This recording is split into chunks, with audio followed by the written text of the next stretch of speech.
Mr. Uppity. This is the true story of Mr. Uppity and how Mr. Uppity finished this story. Not quite so Uppity at the beginning of the story. You see, Mr. Uppity was one of the rudest people in the world. And if the not rudest, it was rude to anybody and everybody. So of course, in big town, which was where he lived, and he was said, oh yeah, not one. Miserable and old Uppity, they used to call him, and he certainly looked at him.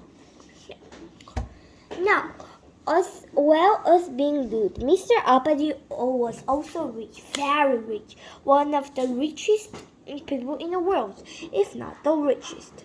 He had the longest limousine in big town. He had the largest and longest garden in big town. He had on top of the hill in middle of the big town the most enormous house, the biggest house in big town, and there he lived, a miserable old Uppity.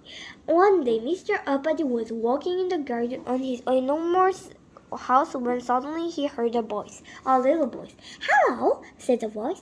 Mr. Uppity looked at the air, and one of the 100-flower beds was coming. "Aren't you going to say hello to me?" asked the brother goblin. "Go away," said the Mr. Uppity rudely. "Oh, I know whom you must be," said the goblin. "You must be Mr. Uppity, who's rude to everybody." Sniffed Mr. Uppity rudely.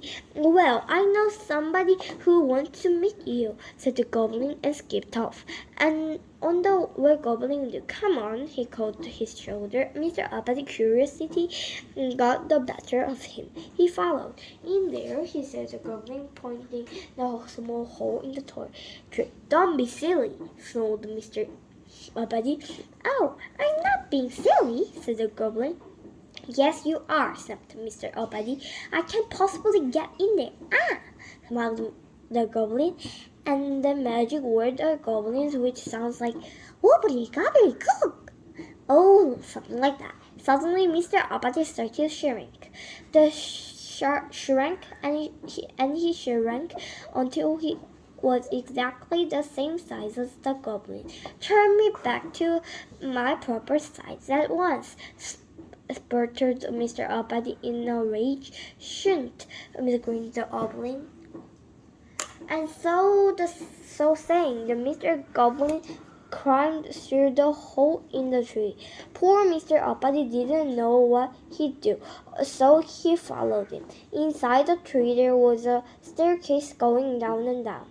Do you know where it led to? It led directly to the kingdom of the goblins. That's where. "I demand to be taken immediately, whoever is in charge," said Mr. Uppity angrily.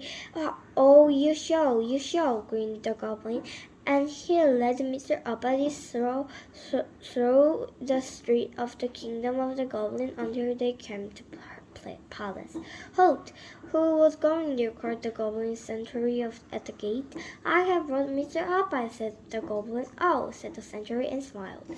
The goblin and Mr. Uppity passed through the gate and into the courtyard, then through the more gate and long corridor, and through the large gold door and into a huge room. There, sitting on a gold throne, was the king of the goblins. "Your Majesty," announced the goblin, blowing low, "may I present Mr. Uppity?" "Oh," said the king, "so your fellow too was going to be rude to everybody and doesn't have any friends." "Nonsense," said Mr. Uppity rudely. "You can see what I've heard is true," said the king, looking at the didn't Mr. Uppity. "You are much too puffed up with your own importance. Therefore," he continued, "and going to allow you want to return back to your proper size. But when you get back to Big Town. If you rude to anybody and anybody at all, you will immediately shrink to the size you are now. Do you understand? The goblin then took Mr. Uppity back through the kingdom of the goblins and up the staircase and out of the tree and the bottom of Mr. Uppity's garden.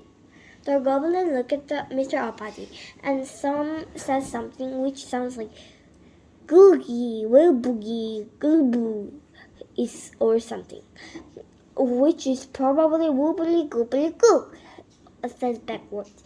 And Mr. Uppity grew and back to his original size. Now, you'll remember what the king said, warned the goblin. Don't be so uppity in future. Mr. Uppity marched furiously up to his enormous house. The following day, Mr. Uppity was out walking through the street of Big Town. Suddenly, he came across a little boy playing with a ball. "Get out of my way!" snapped Mr. Uppity rudely.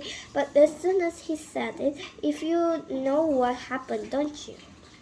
Yes, Mr. Uppity shrank until he was no bigger than the boy was playing with. "Oh dear," he gasped, and then he sobbed. "I'm sorry," he said to the boy. What I meant to say, please, could I get past?"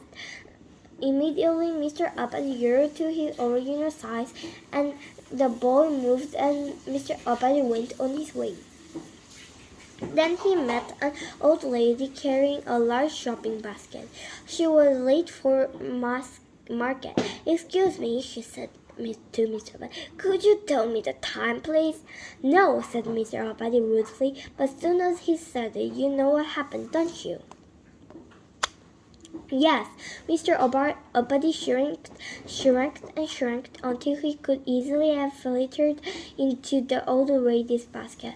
"Oh dear," he gasped, and then he sobbed. "I'm sorry," he said to the old lady. "What I meant to say was it's 25 past 11. Immediately, Mr. Uppity grew to original size, and the old lady thanked him, and Mr. Uppity went on his way.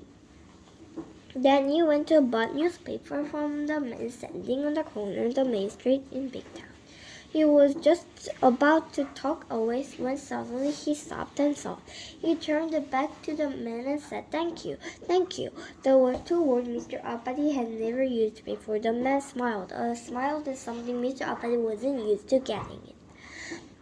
And then Mr. Uppity was stopped by a man who asked him if it would tell the way to the bank.